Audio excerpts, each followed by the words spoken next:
Good morning, good afternoon, good night. Welcome to all of you who are on the other side, our audience, PNI chapter Madrid, or our ally chapters in Latin America, Buenos Aires, Córdoba, Nuevo Cuyo, Montevideo, Cajamarca, Santa Cruz, Asunción, Venezuela, Peru, and Guatemala.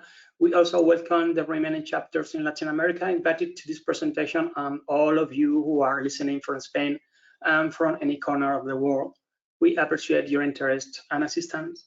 I am Rafa Pagan, volunteer of the webinars area, and together with our area manager, Jesus Vázquez, and our fellow, Jose Barato, Bernardo Muñoz, and Angelique Gomez, we are pleased to present the interesting presentation of Greg Skulmoski, Shields Up Cybersecurity Project Management.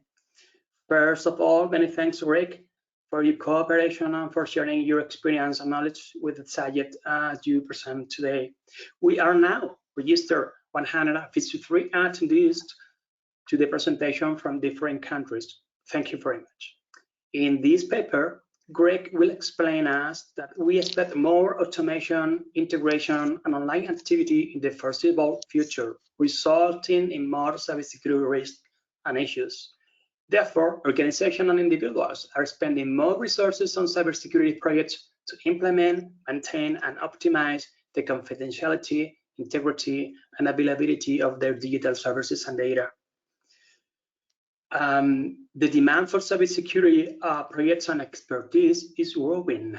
It's a great time to learn about cybersecurity project management, a special and very difficult topic. Cybersecurity is complex, and aligning to a multitude of international standards can be problematic. In Dr. Greg Skulmoski's presentation, attendees will be introduced to a project management approach that combines standards and is tailored to cybersecurity projects detailed in his book, Shields Up Cybersecurity Project Management. The Guide to the Project Management Body of Knowledge, NIST Cybersecurity Framework, ITIL Cyber Management, ISO Risk Management, ISO Quality Management, and ISO Information Security Standards are all aligned into a project delivery approach applicable to most cybersecurity projects most of the time. So guys, pay attention. This is quite important. Correct books. Remember, the attendees will also learn about risk management techniques not in the PMBOK guide that you can use, we all can use in our projects tomorrow, just tomorrow. Our speaker, Greg Skulmoski, is an award-winning project manager, having led critical infrastructure projects in Australia, Middle East, and Canada. Greg's innovative use of project management tools and processes won the CISO 2017 Middle East Security Award for risk management in projects. Later, Greg was one of the project managers for the Smartphone Connected Peacemaker Devices program that placed third in Cleveland Clinic's Top 10 Medical Innovation 2021. Dr. Skulmoski currently teaches risk management and project innovation management at Vaughan University in the Faculty of Society and Design in Australia. Greg's teaching focus is on using practical processes and tools to successfully implement projects, including digital transformation and metaverse projects. Greg's critically acclaimed books, Shields Up Cybersecurity Project Management. Greg's winning cybersecurity readiness, the project management approach to training that provides a lean approach to cybersecurity general awareness and rule-based training schedule for publication in 2023. So remember, colleagues, the new book's coming up. Dr. Skulmoski's involvement in PMI reaches back over 2 decades when he was on the update committee that revised and published the second edition of the PMBOK guide that was in 20. I want to remember that you are attending one PDU, being the part of the PDU achieved under your whole responsibility for each attendee. We will send you all the details in an email. But before talking to Greg, as always, we will have the opportunity to have a conversation with our colleague Bernardo. Bernardo is one of the board of directors of the PNI Madrid chapter. He will be talking to us. He will be sharing with us actual roles and goals within the P&I chapter, so you will have a better chance to know a little bit more about the volunteer work that we are doing. So Rick, stand by, please. Now we'll go with Bernardo. Bernardo, you have your 10 minutes. Go ahead, my friend. Okay, thank you. Let me switch to Spanish. Thank you very much. Sorry, Greg. Yo soy Bernardo Baís. Gracias, Rafa, por haberme invitado al webinar. Bueno, voy a hablarles rápidamente sobre mí, que es un poco la idea de esto, ¿no? Actualmente soy el responsable por el área de membresías en el capítulo de Madrid. Pero bueno, un poco recapitulando cuál es mi carrera, ¿no? Y por qué entré en este mundo de los proyectos, ¿vale? Bueno, rápidamente soy graduado en ADE, y soy venezolano. He tenido varias experiencias internacionales, entre ellas, bueno, estar aquí en España, ¿vale? Entonces, mi experiencia comenzó fue bastante fuerte, o los inicios de mi carrera han sido siempre en el área financiera, básicamente en el área de planificación financiera. Tuve una breve experiencia, una breve excursión en el área comercial, la cual no me fue muy exitosa, ni tuve mayores retornos, pero de esta experiencia, y como siempre hemos dicho que de todo se saca algo bueno, de esta experiencia del área comercial fue la que me impulsó a llegar al mundo de la dirección de proyectos. Y bueno, en 2012 empiezo un poco, ya había gestionado algunos proyectos, pero me encargo, ¿verdad? Me toca la responsabilidad de hacer una oficina de proyectos dentro de una empresa de consumo, de consumo masivo, y bueno, me dedico a esto, ¿no? A la parte de gestión de proyectos y de procesos de oficinas de proyectos, ¿no? De gestión de portafolios y programas, ¿vale? En el 2012. Sin embargo, como es una empresa de consumo, me dedico más a todo lo que son proyectos de logística y distribución, ¿vale? O sea, a pesar de que muchos de ellos tenían siempre un área importante de la parte digital o de automatización, era muy de proyectos de eficiencias de logística, o cómo llegar a distribuir productos de alguna manera un poco más eficiente, o en algunas áreas, ¿no? Inclusive incluye también toda la parte comercial, ¿no? O sea, de cómo lograr que la fuerza de ventas llegue, o sea, proyectos que la fuerza de ventas llegue de forma más eficiente a cada punto de venta, ¿no? En este sentido, bueno, un poco en este sentido, entró en el capítulo de Madrid como voluntario en el 2016, bueno, me llama Carlos Pampliega, y he estado, tal vez me veis bastante en redes sociales, principalmente en LinkedIn, porque, bueno, esa fue el área donde comencé como voluntario, ¿no? Gestionando las redes y principalmente todos los que son los canales a través de LinkedIn, ¿no? En 2019, ¿vale? Me toca comenzar, bueno, empieza todo este modelo, todo está un poco antes, ¿no? Pero empieza todo este modelo de transformación digital, y bueno, hace falta, o actualmente todavía hace falta perfiles, ¿no? Que gestionen proyectos de digitalización. Y bueno, vengo del mundo de la distribución y entro en el mundo de la digitalización. Entonces he hecho proyectos en Sareb, en Altamira, la inmobiliaria. Sareb es lo que llamamos Banco Malo, en Sareb. Proyectos en el Sabadell, ¿no? De aplicaciones web y aplicaciones móviles. El año pasado en la Liga de Fútbol, ahora les hablo un poco más en la Liga de Fútbol. Y bueno, actualmente estoy en un proyecto, bueno, me acabo de cambiar de empresa, estoy en Inetum, tengo 3 semanas, creo, bajo por allí, y ahora estoy en un proyecto bastante grande en el Ministerio de Asuntos Económicos y Transformación Digital, ¿vale? Entonces, bueno, también entrando en ese mundo digital y entendiendo un poco las complejidades que existen, ¿no? El año pasado me incorporé a la junta directiva, ¿ok? Y hoy en día actualmente soy responsable del área de membresía, ¿ok? Y bueno, estoy dando apoyo y soporte y bastante contento con el equipo que trabaja en el PMI y con un súper apoyo de personas y voluntarios que han querido ofrecer su tiempo para trabajar con nosotros, ¿vale? Entonces, bueno, un poco, ¿cuál es mi especialidad? Mi especialidad es esta, ¿no? La gestión y inclusive lo digo así, ¿no? El management, ¿no? O sea, me gusta más la palabra management en inglés que la palabra gestión. Creo que abarca un poco más, tiene más cabida, más profundidad, ¿no? De portfolio. Y bueno, hago gestión de proyectos, pero mi gestión siempre ha sido un poco la parte de integración de equipos, ¿no?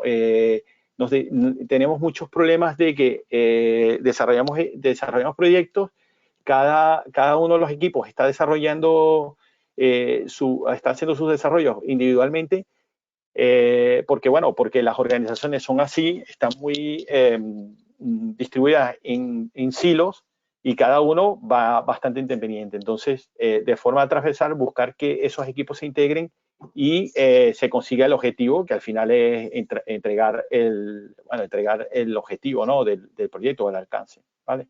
Me pasó el año pasado en la Liga de Fútbol, trabajé en el área de la Liga Tech de tecnología. Hicimos un proyecto, uno de los más bonitos que he hecho hasta hoy. Se desarrolló la plataforma llamada OTT, ¿no? Para ver la liga a través de streaming, ¿ok? Digamos que sería el Netflix de la liga de fútbol, solo que fue lanzada en Asia y por cuestiones de contratos y exclusividades en Europa todavía no se puede ver, ¿no? Pero bueno, la buena noticia es que ya está allí y en algún momento será otro canal más para poder ver el campeonato de fútbol, ¿no? Ok, entonces, ¿cuál fue mi trabajo en ese momento? Fue justamente ese, ¿no? Integrar equipos. Teníamos 4 o 5 equipos trabajando en paralelo y cómo buscar que esos equipos se integraran, ¿no? Entonces, siempre hablo de 4 cosas, ¿no? La primera, tener un equipo potente, ¿no? Un equipo 5 estrellas que haya ganado 5 mundiales, ¿no? Esto es lo que o sea, es muy importante, ¿vale? En mi experiencia, normalmente tenemos equipos súper potentes, personas con mucha experiencia, a pesar de ser modelos nuevos, ¿no? De todo, en todo sentido, pero personas que conocen mucho, especialmente en el área técnica. Entonces, luego la segunda área que yo hablo, ¿no? O sea, para ser exitosos en esta parte de integración es, bueno, la pasión, ¿no? Ok, si vamos a sudar la camiseta, la sudamos todos, ¿no? Y por eso la foto, ¿no? El entrenador, jugador y todos sudamos la camiseta hasta el último momento. Esto de que hay que trabajar un fin de semana o hasta un poco más tarde y el director de proyectos o el líder se va y deja a los equipos trabajando, pues a sudar la camiseta todos, ¿no? Tercero, comunicación. Y siempre lo repito, comunicación. Integración es comunicación. Y normalmente los problemas que tenemos de falta de integración o de alineación entre los equipos es la comunicación, ¿vale? Hoy en día tenemos un montón de herramientas que al final muchas veces crean distorsiones por los diferentes canales, pero buscar la manera y buscar un modelo, ¿no? para comunicar. Y bueno, por último, lo que siempre hablo es que todos cuentan, ¿no? Y me gusta mucho el término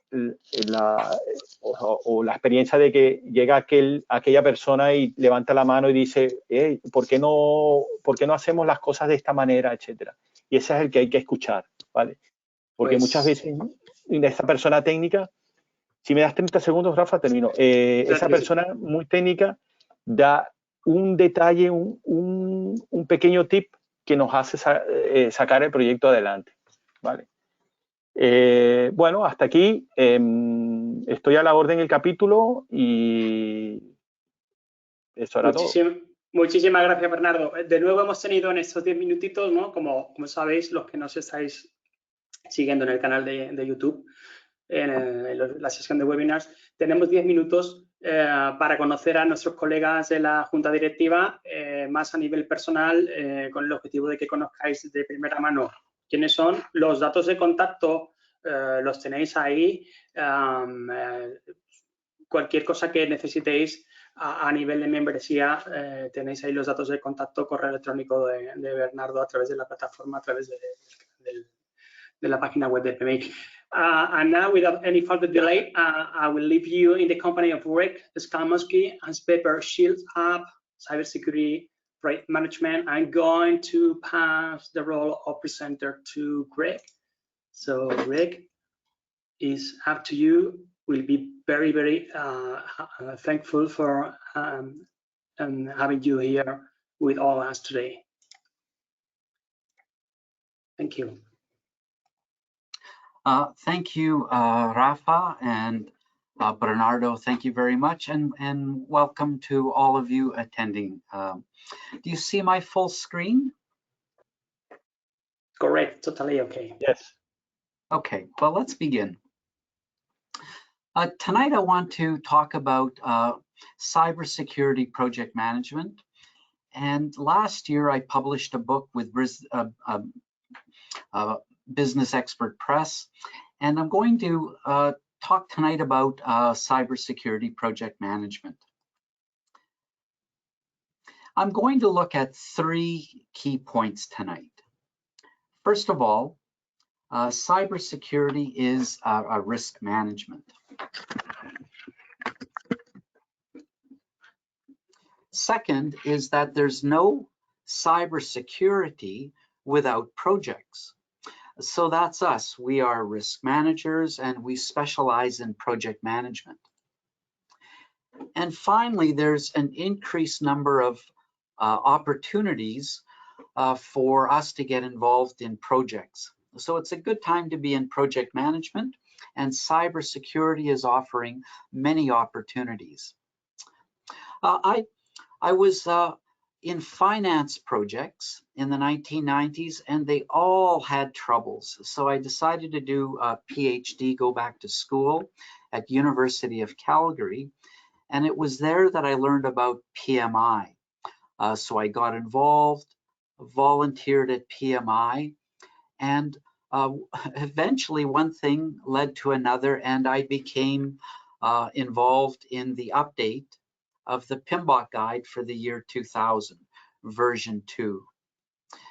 And throughout my project management subjects, I was able to start connecting the pieces of project management. I then went to the Middle East, and I taught at Zayed University in Abu Dhabi. And it was a wonderful experience to teach project management there. But I wanted to practice what I professed. So I joined a new hospital that was being built, Cleveland Clinic, Abu Dhabi. And we opened with about 5,000 caregivers. It was a $6 billion hospital. And I delivered about 14 major projects at this hospital. One of them won a major award in the Middle East and North Africa for how I managed risk in projects. So I'm going to tell you about this Chief Information Security Officer's Award a little bit later. I wanted to return to academia, so I'm in Australia now at Bond University, where I teach project innovation management. While I was at Bond in Australia, my final project at Cleveland Clinic won in the top 10 medical innovations. And it's tonight I'm going to talk about some of the techniques I used to deliver these award-winning projects. And it basically is just basic project management. I'm writing a book about cybersecurity training that will be coming out later this year. And I'm concerned that 95% of cybersecurity incidents are due to human error. So we'll see a lot more training and a lot more cybersecurity projects to come. So yes, there's a high demand for cybersecurity. And I'm going to tonight focus on how we can align international standards for cybersecurity project success.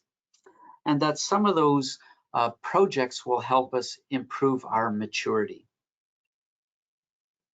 I'd like you to hold on to this thought. Gartner this year wrote that we can expect attackers to be successful. Amazing. Well, what's cybersecurity? According to the software company Kaspersky, cybersecurity is about defending digital assets. And unfortunately, we see that the trends are increasing. And my concern is about cyber terrorism, where something really bad can happen, similar to what happened with 9/11, how the New York attacks in America changed air travel. So something big could happen. That's what I'm worried about. Now, remember this number, 287 days. That's how long it takes to detect and contain a security breach. But I'm a project manager and I see this through project management eyes. So I see that it takes 287 days to identify and mitigate a security breach. That's risk management. Now think of this date. On November 19th. So today, after our webinar, I'm going to follow you home and I'm going to sneak in with you and stay in your home until November 19th. So I'll know what you do, where you hide things, and I'll especially be looking for your good sherry, Pedro Menes perhaps. So that's how long it is that on average it takes to identify and mitigate security breaches from today until November 19th. Well, how does cybersecurity work? I'm going to refer to the NIST, National Institute of Standards and Technology, the cybersecurity framework. But if you're familiar with ISO, it's very similar. I use NIST in this presentation because all the materials are free. Okay, so with ISO, you have to purchase the materials. So for the purposes of this tonight, I refer to NIST because of the wealth of information here we can download. And it's also in additional languages. So what is cybersecurity? It's first of all 5 functions. We identify what to protect, we prioritize that, and then we protect our assets. And then we detect threat actors, and then we respond and recover to a cybersecurity incident. And then we have continual improvement because the hackers, the bad people, are trying to get smarter and more devious, so we have to continually improve. So that is cybersecurity. Whether it's NIST or ISO, it's these 5 functions. And to implement these functions, we usually do that through projects. Now, the NIST cybersecurity framework, think of this 55-page document as the top level of the work breakdown structure. There's hundreds of more documents underneath to guide our cybersecurity efforts. They have documents about satellite communications and keeping that secure, to IoT, all the way to keeping our schools safe. So it's a good collection of resources that are free. So what's driving all this cybersecurity? Well, first of all, we have more digital transformation. Remember the pandemic? Well, a lot of organizations went online in a great hurry. So they implemented systems to do online business and to connect, but some of them did not do a thorough job of cybersecurity, resulting in a lot more vulnerabilities that hackers are exploiting. Then we're going to have 2 more waves of technology that will bring more cybersecurity projects: artificial intelligence and then quantum computing. So for the next 20 or 30 years, we're going to see a continual stream of cybersecurity projects. Second, with more technology, there's more attacks. Why? Because the hackers are making a lot of money, especially through ransomware. And these hackers are using new technologies, new strategies. And then they're going to start using artificial intelligence, quantum computing to hack and harm us. So we're also going to see more projects due to regulatory compliance. And we see in the European Commission, they're leading the way in many ways to strengthen regulations. So in critical infrastructures like finance, technology, banking, healthcare, etc., we're going to see more transparency and more regulatory reporting requirements, so more projects. Additionally, insurance companies, in exchange for giving us insurance, they are requesting that they show evidence that we have a robust cybersecurity program. And so insurance companies are raising premiums, but if we're strong in cybersecurity, then we can get premiums at a good price. Lloyd's of London recently announced that they would not provide cybersecurity insurance for state-sponsored attacks. So more digital transformation, more cyber attacks, more compliance. That means the demand for cybersecurity projects and cybersecurity project managers is increasing. So it's a good time to think about cybersecurity project management. I'm going to share a few studies, and whether it's these studies or others, you know, the conclusions are the same. There's a strong demand for cybersecurity and cybersecurity projects. Checkpoint Research last year stated that it's getting so bad from state-sponsored cybercrime that they're advising organizations to get on a war footing.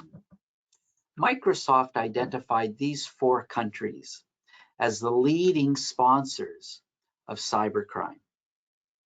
That's Russia, China, Iran, and North Korea, according to Microsoft. Indeed, the Ukrainian Minister of Digital Transformation has called for digital talents to join their IT army. And so Checkpoint Research estimates that there's about 262,000 hacktivists attacking Russia and defending the Ukraine. NATO is concerned that once the war is over, that these hacktivists will have very good strategies, techniques, skills, and tools that they might turn their competencies towards NATO. So there's a growing problem with skills in this area. Australia has released an action plan last year for critical technologies like biotechnology, quantum computers, robotics. And for the first time, they've identified cybersecurity as a critical technology. So we can't implement AI, computing, sensing technologies without project management. And we have to protect these critical technologies through projects. We can't buy cybersecurity in Disneyland or Amazon. We can only implement and optimize cybersecurity through projects. And that's us, my friends.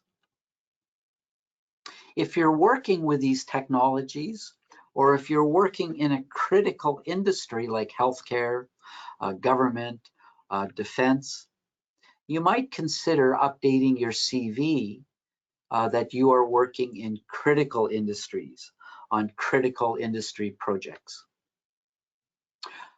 The Australian Defence Ministry last year released a report, and after the Ukrainian war started, the Defense Department here in Australia wrote that we are under constant and malicious cyber activity. And to succeed in future conflicts, we must improve cybersecurity. How? The Australian Ministry of Defence will align with leading cybersecurity standards to strengthen its position. So these standards are ISO 27001, Information Security Management, and the NIST Cybersecurity Framework. They're both very similar. And finally, the World Economic Forum is advising that we should prepare for potential cyber disasters. Okay, do you see what's coming? The threat is that the hackers will gain access to computer technologies driven by quantum technologies. So as soon as the hackers get quantum, they can break into any computer system in the world. So we should be preparing now for a digital transformation strategy to a quantum infrastructure. So right now there's a cyber arms race to trying to get a hold of quantum technologies to attack and quantum technologies to defend. And all of that is through projects. So we're advised to be vigilant, to get on a war footing. That cybersecurity now is a critical technology for us, and that cybersecurity is a national security priority, and that we should prepare not only for today's threats, but the cybersecurity threats of tomorrow, brought to us by quantum computing technologies. All this means that there's a demand for cybersecurity projects, and the demand far exceeds the supply of competence of people like project managers. That's us, we can do this. So what's the best approach? What standards should we follow? Well, let's begin with project management standards and the PMBOK guide. But if you're in the Prince world, what I'm going to talk about today will also apply. We're going to add to cybersecurity project management, ISO risk management, ISO quality management, and ITIL, the Information Technology Infrastructure Library. It's a framework that guides us to implement and optimize digital technology. And all of this we're going to keep safe with cybersecurity standards. So the best approach begins with the traditional project management delivery approach. Waterfall project management. So there's a demand for a project, so we initiate, plan, design, build, and then we have a quality control phase called testing. Then we have a transition to production phase, and that is the final activities to bring the technology to the end users. We do things like train the end users, train the service desk, take away vendor passwords, complete a backup and restore, things like that. Then we implement, go live, stabilize, close out, and then we deliver value. So that's the best approach. But what we also do is that we tailor. In the planning phase, we may do a little bit more, a little bit less, depending on our project. And in the design phase, we might bring in design thinking. We will perhaps do a Lean Six Sigma project to reduce pain points. We'll bring business analysts in to help us with the process. There's free Lean Six Sigma training online. And if you're unfamiliar with this technique, it's a really important problem-solving technique, so it'll help us in our projects. We also can reach out to external standards and frameworks like ITIL, which guides us how to do testing in the service validation and testing practice. So if you're implementing technology, the ITIL service validation and testing practice, you really should look at that. When it comes to go live, we can use the release management practice from ITIL, perhaps even create a checklist. So the value proposition here is follow the project management approach to keep quality high and risks low. And this is what we did in the PMBOK guide. To get into the PMBOK guide, we asked, does this apply to most projects most of the time? So I continue to use that rubric, that standard. So this approach in Shields Up is designed to apply to most projects most of the time, just like how we did it in the PMBOK guide. Now, if you look closely, really close, you might see hybrid project management. So that's what we're doing, hybrid project management. What about Agile? Well, we use Agile project management in cybersecurity to continually optimize and to improve, especially for technology. And again, the value proposition, follow Agile project management to keep quality high and risks low. Now, if you look closely and think about Agile and traditional project management, the verbs or the work that we do, plan, design, build, test, and deliver, it's the same whether it's traditional or Agile. And that's why Shields Up applies to both. So we can incorporate standards, whether it's the traditional project management approach or an Agile approach. What about quality management? Well, we can also bring in quality management into cybersecurity. Quality management is all about beginning with planning, followed by quality assurance. And here we assure quality through policies, procedures, and processes, templates and checklists, and perhaps training from our PMO.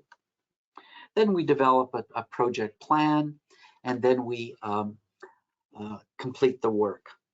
But the fundamental idea here is measure twice, cut once. So then we go into the development phase, and then we build or create and install. We complete the work. Then we go to quality control, where we find and fix defects. And again, we follow processes, templates, checklists, for example. The central idea here is that our emphasis is on quality assurance rather than quality control. ABC, assurance before control. It's more expensive to fix defects rather than to prevent them. And we also do that in cybersecurity. It's 32 times more expensive to fix a cybersecurity problem than to prevent it.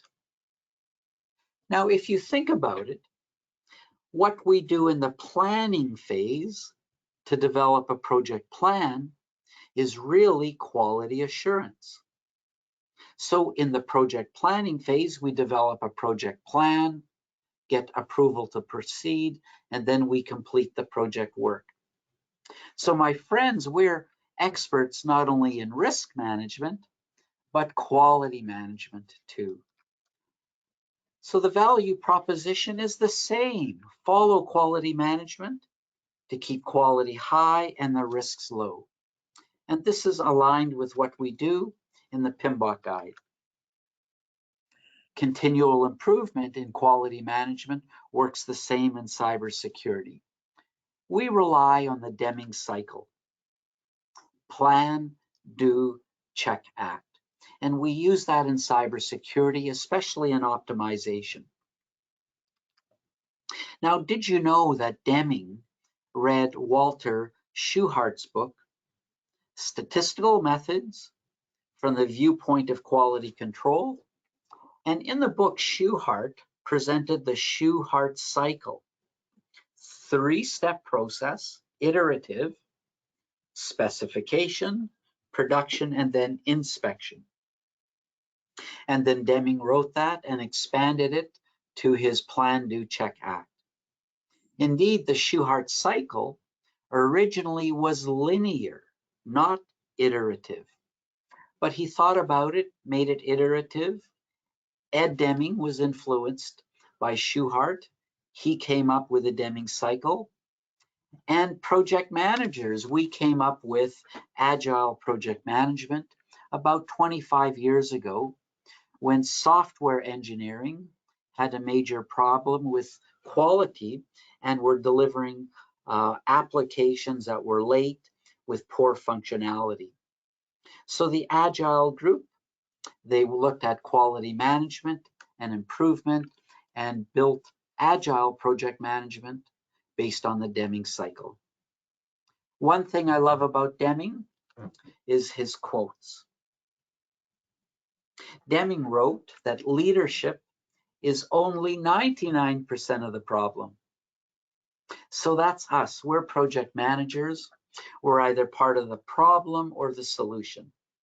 And because of your involvement with PMI and attending webinars like this, you are clearly part of the solution. Thank you. And continual improvement, we see that in ISO 9001 and the PMBOK guide. Risk management is the same. It's the value proposition that follow risk management to keep quality high and risks low, where we plan, identify, analyze, treat, and then monitor. The PMBOK guide refers to treatment as response, but in ISO they term it as treat. That's okay, we can deal with the slight change in terminology. Now remember what Gartner wrote? Expect attackers to be successful. Well, we might assess the probability as being high. And if it's high, we know we'll try to prevent attackers from being successful. But we will also make sure that we have a robust mitigation plan. Now, according to NIST or according to ISO, what we want to do to mitigate is emphasize resilience. That's respond and recover. So you can see how our understanding of project management and risk management fits to what they're trying to do in cybersecurity. So what we're doing is we're bringing in international standards into the cybersecurity project approach. We're integrating, we're tailoring, we're combining. It's a hybrid project management approach that works for most cybersecurity projects most of the time. Before we go to cybersecurity project management, I would like to look at ITIL briefly. It's the Information Technology Infrastructure Library, around 34 practices versus the PMBOK Guide's 10 knowledge areas.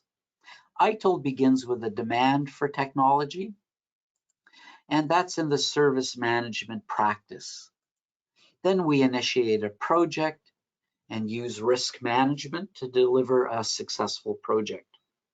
We might rely upon the service validation and testing practice and release management to improve the probability of project success.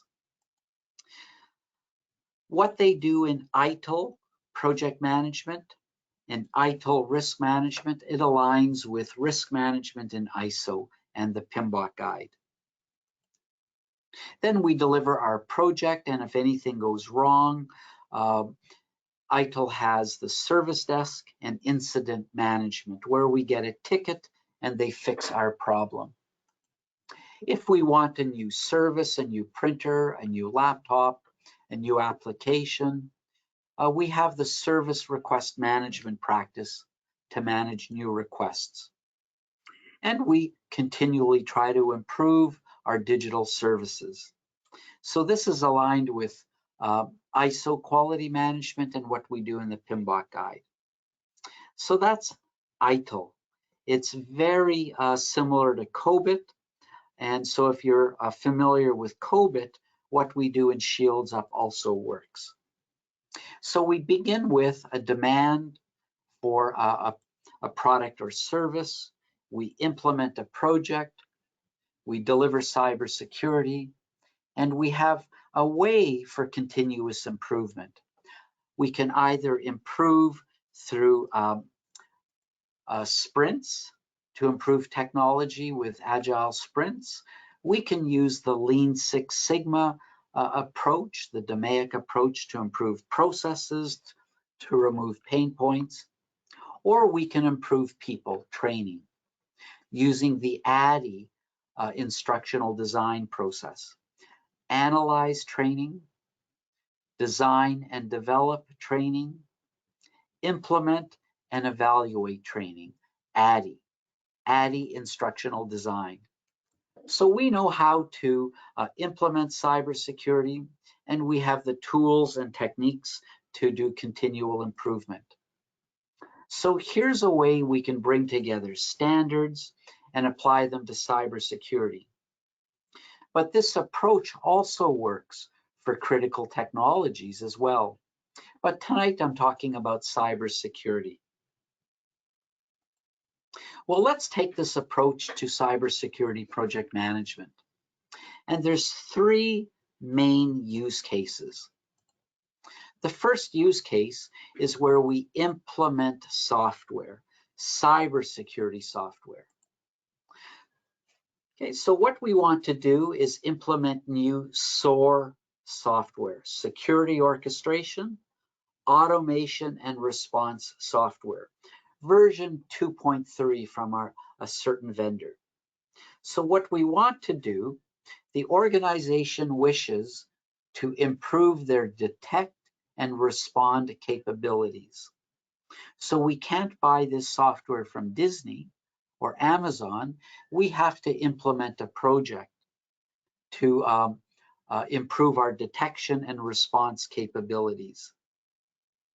So because it's version 2.3, the end product is known. We will work with the vendor to initiate, plan, design, implement, test, and deliver cybersecurity software. And because the vendor does this every week, from organization to organization. They know very well how to implement their own software. And so for most cybersecurity software projects, we can take the standard waterfall approach. So the first use case to implement cybersecurity software, we can just follow the traditional project delivery approach. The second use case, it's when we want to implement software such as manufacturing software, automation software, ERP software, finance software, human resource software. So when we need software for our business, the second use case is the design in security. Here's how we do this.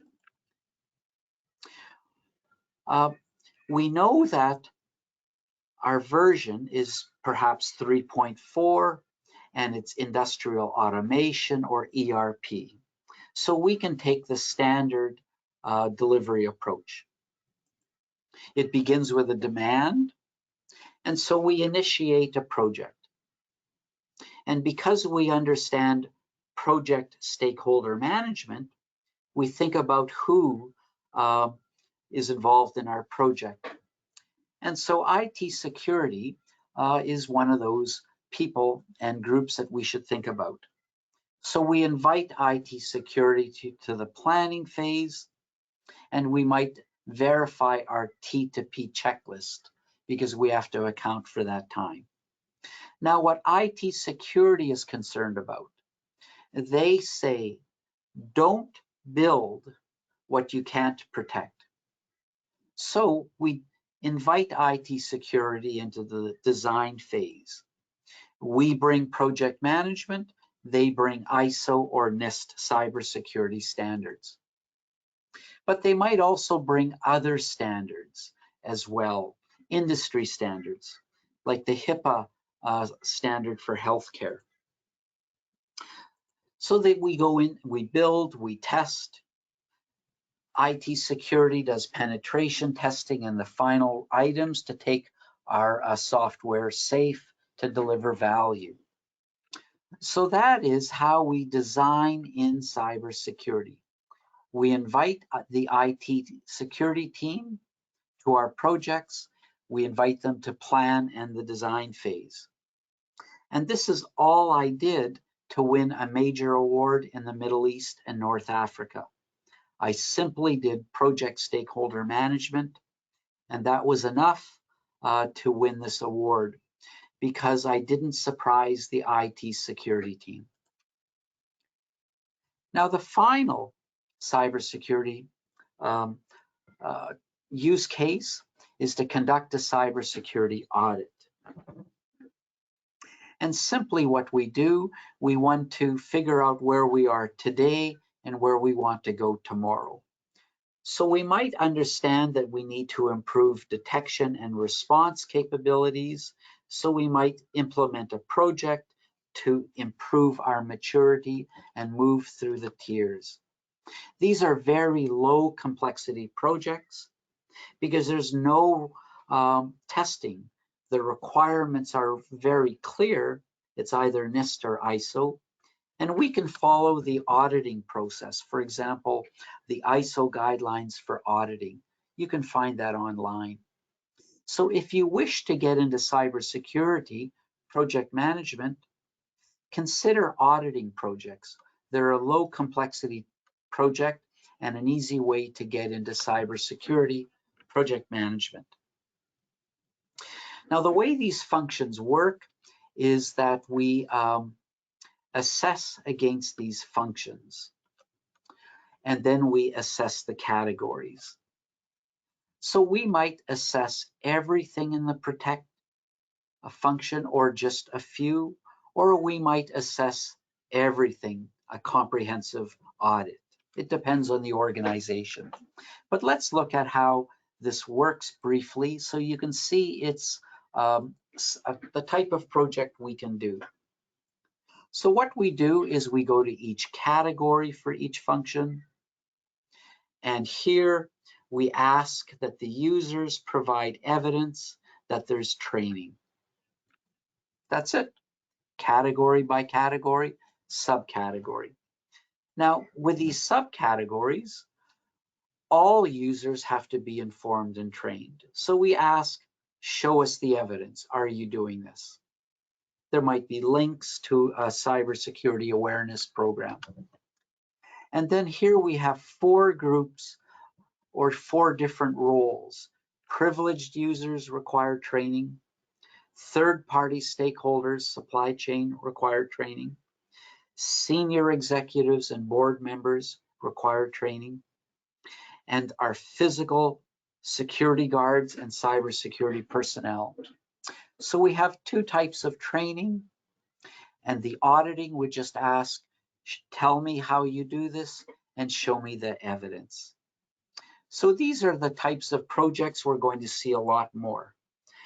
We try to understand the current profile, understand the target profile, conduct a gap analysis, and then we know the cybersecurity projects that are prioritized. They're either a major project or to the right, a smaller initiative that we can do with Agile, for example. So we're going to see more NIST compliance projects, more cybersecurity audit projects. So that's the 3 use cases. We're implementing more cybersecurity software because of that 287 days. We want to make this as small as possible. There's the second use case is the design in cybersecurity. Just invite the IT security team to your projects in the planning and design phases. And finally, we will see more cybersecurity audits. And these audits might return the need for new cybersecurity software. So that's cybersecurity project management.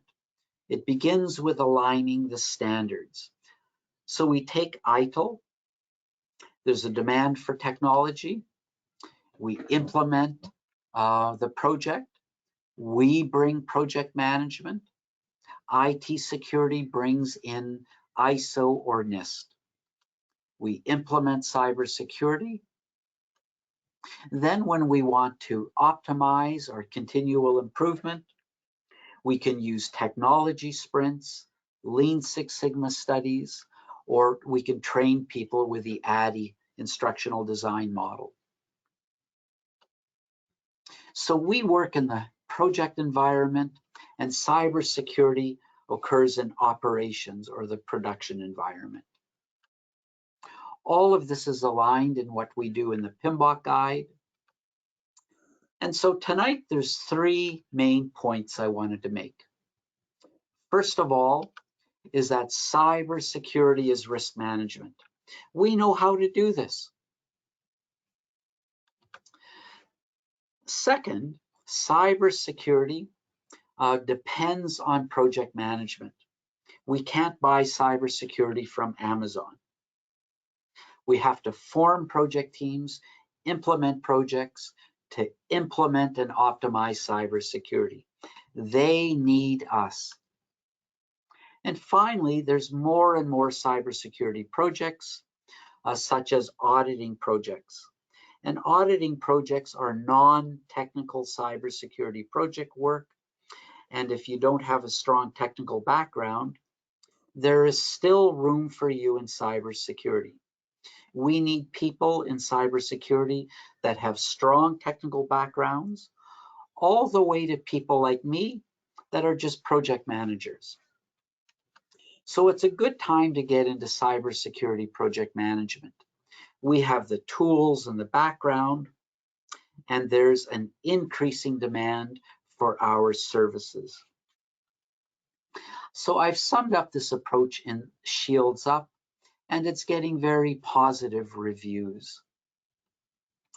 Shields Up is a recognizable contribution towards the United Nations Sustainable Development Goal number 9, industry, innovation, and infrastructure. So that's cybersecurity project management. Here are some of the works that I referred to, such as IBM's Cost of a Data Breach, where each data breach costs about almost $5 million. Microsoft identified Russia, China, Iran, and North Korea as being the state-sponsored threats. We see more legislation and reporting transparency coming, more audits, and that cybersecurity is a critical technology. So if you would like to connect with me on LinkedIn, I'd be very happy to continue this conversation with you. So thank you for this opportunity, Rafa and Bernardo. I hand that back to you. Thank you. Thank you very much, Professor Dr. Greg Skulmoski. Has been quite an honor to have you here with all us learning. You have the opportunity to keep us open eye, listening quite carefully all the things and interesting, fantastic things you have shared with all of us tonight. Let me start the question and answer a part of the lecture with a couple of questions, Greg.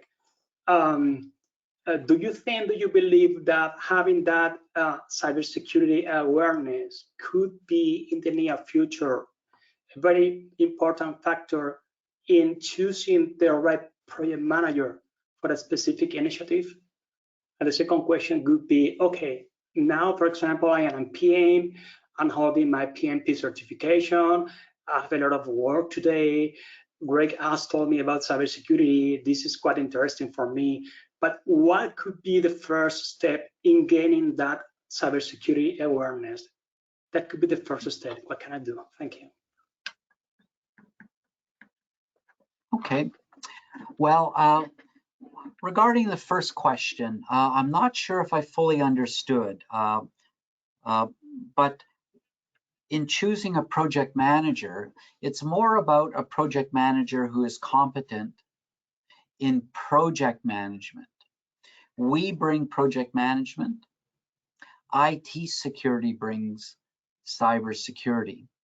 So we should be good at project management and know a little bit about ITIL, know a little bit about cybersecurity. That helps.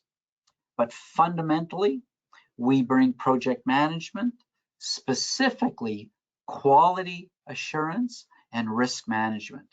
That's fundamental.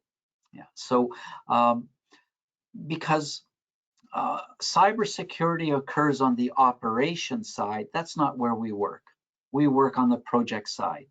So we deliver the capability using what we know, project management.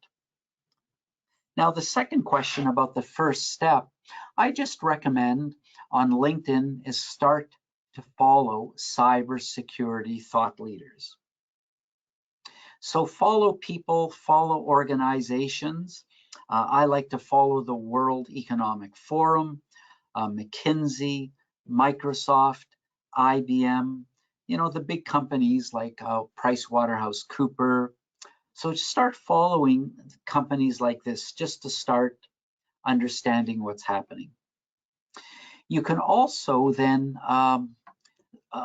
if you want to get into cybersecurity, cybersecurity is digital technology management.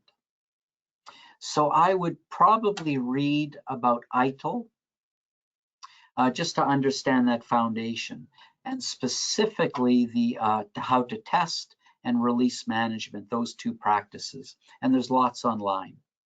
You might even do, after your PMP, is do an ITIL certification and perhaps even ISO certification. So there's a pathway that you can go, and it'll be time well spent, well invested. Great questions. Thank you. Thank you. Another question here from Raul. That's really the following question, Greg. Talking about certification, he said he's primarily engaged in robot process automation projects. He's thinking about pursuing some of the cybersecurity certification actually offered worldwide. He mentioned the ISC Square certification.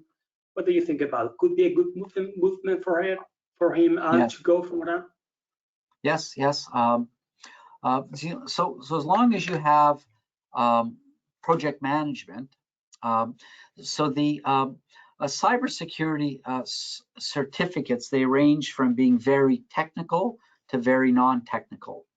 And so, yes, I'm a little bit familiar with that one. It's a good one to pursue, yes. CISP is another good one.